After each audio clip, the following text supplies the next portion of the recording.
Durdona Qurbonova haqida muhim xabarlar tarqaldi. Azizlar, videorolikimizni oxirigacha ko'ring. Bu galgi videorolikimiz boshqalardan tubdan farq qiladi.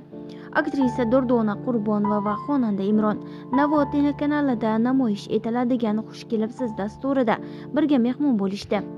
Samimiy suhbat davomida boshlovchi aktrisadan Imron bilan suratga tushgan kliplaridan qaysi biri unga yoqqan va yoqmagan, ko'rishni istamagan sahnalari bor-yo'qligi haqida so'radi.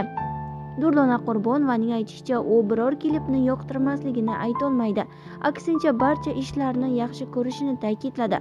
Biroq hech kimga bermay sevaman qo'shig'iga olingan klip jarayonida kichik tushunmovchilik yuzaga kelganini yashirmadi. Men o'sha klipda quchoqlashish sahnasi bo'lmasligini so'raganman. Rejissor esa bu epizod klip uchun juda muhim, u holda mazmun to'liq ochilmasligini aytdi. Shu sababli majburiy tarzda bo'lmasa-da rolni ijro etganman, deydi aktrisa. Uning so'zlariga ko'ra, rejissor Ikrom aka vaziyatni ham menga ham Imron akaga ham alohida tushuntirib, klip orqali muhabbat hissini tomoshabinga yetkazish kerakligini ta'kidlagan. Umuman olganda esa ijodiy natijalardan juda mamnunman. Bu klipni hozir ham yaxshi ko'raman deya so'zini yakunladi Durdona Qurbonova.